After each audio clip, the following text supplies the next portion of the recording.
really top secret on-set photos of Star Wars Episode 7 has leaked, so I guess not so top secret anymore. And of course, Team Z is the one that got a hold of the photos. They blasted them. And it's really interesting because we get to see at least one of the sets. It looks like it's Tatooine. Tatooine, yeah. Tatooine. See, Chandler knows. But I know the marketplace. I just don't know how to pronounce the name. But of course, we all know that marketplace. This time it looks a little bit more post-apocalyptic, that version. Also, this big new alien creature, the big pig.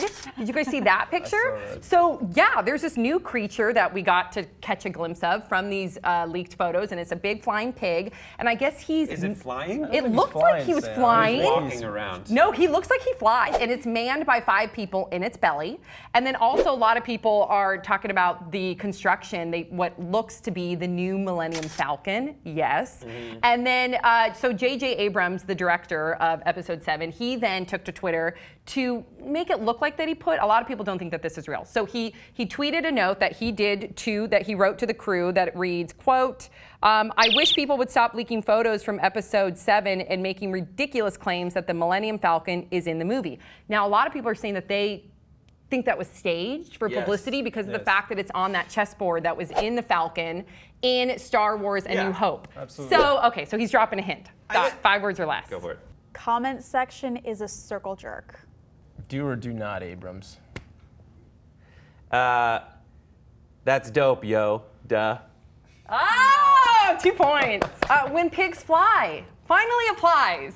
See, they are flying pigs. That's why you wanted it to be No, he's flying. He doesn't fly. I Why guarantee can't he fly? Because it's too big. I was wondering, why is she pushing so hard for this flying pig? And she's like, because it's in my 5 No words. one's going to say it. No one's going to say it.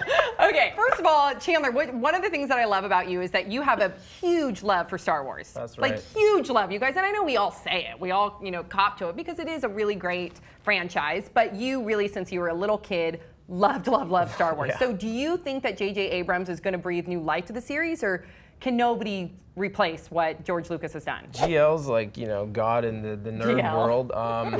But I got to say, Abrams is, he's a cinematic genius. I mean, what he did with the Star Trek movies, I'm not a big Star Trek fan at all. I'm a Star Wars guy. Everyone knows that.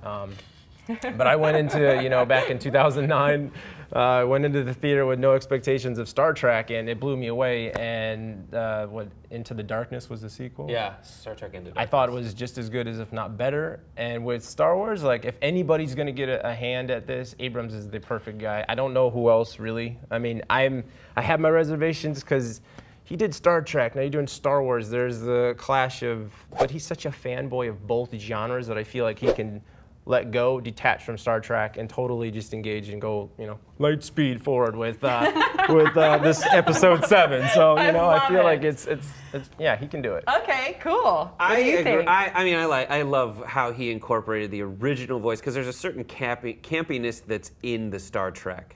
Right. There's a certain campiness that he totally understands, and a certain awareness of how that was. And I mean, looking back, Star Trek was a TV show, and they had to do things on a TV budget originally, and they did some great stuff, but there's still like people who are in green makeup, and I think his ability to cop to that, so in the first Star Trek reboot, there was like a woman in green paint, so they had all that, in addition to all the technological advancements they allowed themselves to do. I think what I have faith in from J.J. Abrams is his ability not only to incorporate how advanced for its time, though archaic seeming now, the Star Wars original movies were, but also understand that the prequels got a lot of flack for overreaching with the CGI and underachieving minimum with CGI. with that's character why everybody development. in the comment section is freaking out over it. Like, yes, none of that CGI bullshit. Yeah, all I'm so these photos excited. that these photos that are leaked. That's proof positive. It's like, look, dude, we're rolling with puppets again. Frank Oz is hopefully going to do something with it. The guy that did Yoda all the time. And so I don't know. I mean, I agree with you. He he's got respect and he pays homage to, you know, the things like you were saying, the green makeup lady and all that stuff. So. What do you think now that Disney, because they also just announced that now that there's going to be these standalone spin-offs with the characters, with storylines, kind of like what Marvel has done. Yeah. So what would you want? Do you like that? If you do like it, which characters and which plots would you want to see evolve from that? I'm on the fence about it. You know, there's some great characters to choose from, but it's just a matter of the story, of course, and who they've got directing it. So. Okay, interesting. What do our fans think about the new leaked photos of the top secret set on Star Wars? Also, what do you guys think about these standalone spin-offs? Do you guys like them? Which characters would you want to see? Let us know your thoughts in the comment section below. Don't forget to subscribe. Don't forget to check us out on Hulu. We will see you all next time on Pop Trigger.